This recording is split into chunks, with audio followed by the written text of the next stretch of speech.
নমস্কার, আমি সায়ন চক্রবর্তী হ্যারিস বিকাশ টেকনোলজিস থেকে।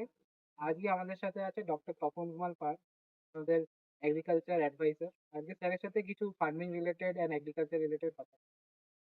স্যার, প্রথমে যেটা জিজ্ঞেস করবো যে স্যার, মানে আপনার তো আপনি নিজেও ছোটবেলা থেকে চাষবাসের সাথে যুক্ত আছেন, আপনিও নিজেও চাষ করেছেন, এখনো করছেন। আপনার মানে জমি জমা আছে সন্তোষ করে, যেখানে আমরা কাজ করছি। আপনার কি মনে হয় এখন প্রেজেন্ট এগ্রিকালচার যে প্রবলেমস গুলো সেগুলো কি কি, আর মানে আমরা সেগুলো কি করে আমরা মানে সেগুলো থেকে বাইরে আসতে পারি, কিংবা সেগুলোকে কি করে আমরা কমাতে পারি?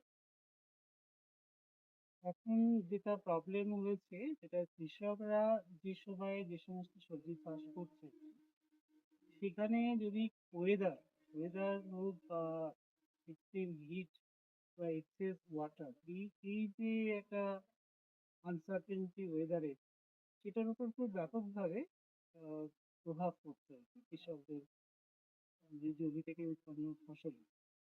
তো যদি মনে করো যে এমন কিছু ফসল হয় সেগুলো শুকনো হলে খুব ভালো হয়, কিন্তু তখন দেখা যায় হঠাৎ করে বৃষ্টি পড়ে যাচ্ছে।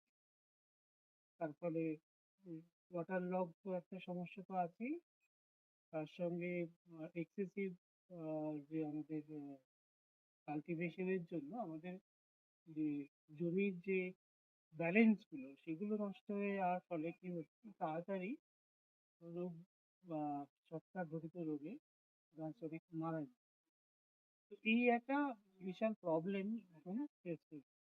এছাড়া আরো কিছু কিছু প্রবলেম যেটা হচ্ছে যে আমাদের যে সবজি যেখানে উৎপন্ন হচ্ছে সেখান থেকে দামটা অনেকটাই কিন্তু পার্থক্য করে দিচ্ছে মার্কেটের সঙ্গে কৃষক যে দামে বিক্রি করছে তাদের। তাহলে স্যার মানে ক্লাইমেট চেঞ্জ আর মার্কেট, এই দুটো বড় ফ্যাক্টরস এখন, খুব মানে বড় ফ্যাক্টর মানে সেটা। ফ্যাক্টর।